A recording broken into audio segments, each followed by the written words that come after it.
Midfielder മാന്ത്രികനായ Tony ക്രൂസിൻ്റെ വിശ്വവിഖ്യാതമായ ജീവിതകഥയാണ് നമ്മളിന്ന് പറയുന്നത്.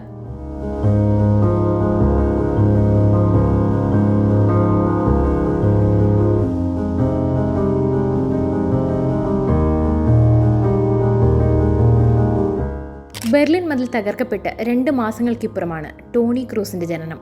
കായിക പാരമ്പര്യം ക്രൂസിന് ജീനുകളിലൂടെ തന്നെയാണ് കിട്ടിയത്.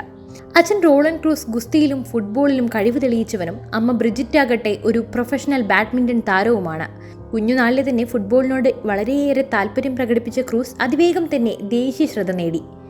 പ്രൊഫഷണൽ ഫുട്ബോളിന് പേരുകേട്ട ജർമ്മനിക്കൊത്ത ഒരു പ്രൊഫഷണലായി തന്നെ അവൻ വിലയിരുത്തപ്പെട്ടു. 2006 യുവേഫ യൂറോപ്യൻ അണ്ടർ 17 ചാമ്പ്യൻഷിപ്പിൽ മികച്ച കളിക്കാരനായി തിരഞ്ഞെടുക്കപ്പെട്ട ക്രൂസ് തൊട്ടു പിന്നാലെ തന്നെ ഫിഫ അണ്ടർ 17 ലോകകപ്പിൽ ഗോൾഡൻ ഗ്ലോബും നേടി വരവറിയിച്ചു. പിന്നീട് ആ കൗമാരക്കാരനെ കാണുന്നത് ഷൈവൻ സ്റ്റൈഗറും യൂക്കോസ് പെഡോൾസ്കിയും മിറോസ്ലാവ് ക്ലോസുമെല്ലാം അണിനിരുന്ന ബയേൺ ജേഴ്സിയിലാണ്. 2007 ബുണ്ടസ് ലീഗയിൽ ബയേൺ കുപ്പായം അണിയുമ്പോൾ പ്രായം 17 മാത്രമാണെന്ന് ഓർക്കണം. പക്ഷേ ബയേണിന്റെ അതിഗംഭീരമായ ഫസ്റ്റ് സ്ക്വാഡിൽ അധിക സമയവും ക്രൂസിന് ഇടമുണ്ടായില്ല. അങ്ങനെ ഇടക്കാലത്ത് ലോണിൽ ബയർ ലെവർക്യൂസനിൽ പോയി പന്തു തട്ടാൻ തുടങ്ങി. ലെവർക്യൂസനിലേക്കുള്ള ആ പോക്ക് ക്രൂസിന് ഗുണം മാത്രമാണ് ചെയ്തത്. ലെവർക്യൂസനിന്റെ കോച്ച് ജുബ് ഹിൻകീസ് ക്രൂസിനെ തിരിച്ചറിഞ്ഞിരുന്നു. വൈകാതെ ഹിൻകീസ് ബയേൺ പരിശീലക ചുമതല ഏറ്റെടുത്തതോടെ ക്രൂസ് ടീമിലെ സ്ഥിര സാന്നിധ്യമായി മാറി. ബുണ്ടസ് ലീഗയിലും ചാമ്പ്യൻസ് ലീഗിലുമെല്ലാം തേരോട്ടം നടത്തിയ ബയേണിന്റെ എഞ്ചിനുകളിലൊന്നായി ക്രൂസ് മാറി. പക്ഷേ ഇടയ്ക്ക് എവിടെയോ താൻ പ്രതിഫലത്തിൽ അനീതി നേരിടുന്നുവെന്ന് ക്രൂസിന് തോന്നി തുടങ്ങി. അതിനെ തുടർന്ന് മാഞ്ചസ്റ്റർ യുണൈറ്റഡ് വല വിരിച്ചുവെങ്കിലും ആഭ്യന്തര കാരണങ്ങളാൽ നടന്നില്ല. അങ്ങനെയാണ് പിന്നീട് ക്രൂസിന്റെ എല്ലാമായി മാറിയ ദ ഡോൺ എന്ന് ആരാധകർ വിളിക്കുന്ന കാർലോ അഞ്ചലോട്ടി ക്രൂസിനെ മാഡ്രിഡിലോട്ട് വിളിക്കുന്നത്.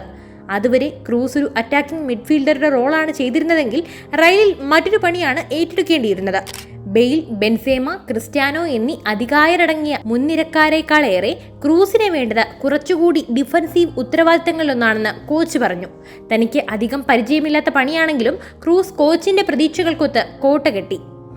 2016 സിനദിൻ സിദാൻ കസെമിറോയെയും മോഡ്രിച്ചിനെയും ക്രൂസിന് കൂട്ടായി എത്തിച്ചതോടെ അതൊരു പെർഫെക്റ്റ് ട്രിയോയായി മാറി. പിന്നീട് തുടരെയായി 3 ചാമ്പ്യൻസ് ലീഗുകളുടെ കിരീടങ്ങളാണ് റയൽ മുത്തമിട്ടത്. റയൽ ടീം പലകുറി പൊളിച്ചു പണിതപ്പോഴും ക്രൂസ് അനിഷേധ്യനായി തന്നെ തുടർന്നു.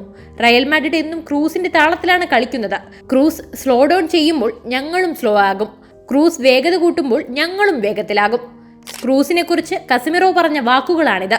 പോയ സീസണിലും അയാളുടെ പാസിംഗ് ആക്യുറസി 94.5 എന്ന അവിശ്വസനീയ നമ്പറിലാണ്. അവസാനത്തെ 5 സീസണുകളിലും അത് 93.5 താഴെ പോയിട്ടേയില്ല. മാഡ്രിഡിന്റെ തലയും താളവും ശ്വാസവും ക്രൂസിൽ തന്നെ അടിയുറച്ചു നിൽക്കുകയാണ്. അപ്പോൾ നിങ്ങൾ ഈ താരത്തെ ഇഷ്ടപ്പെടുന്നുണ്ടോ? ഉണ്ടെങ്കിലും ഇല്ലെങ്കിലും തീർച്ചയായും കമന്റ് ചെയ്യൂ.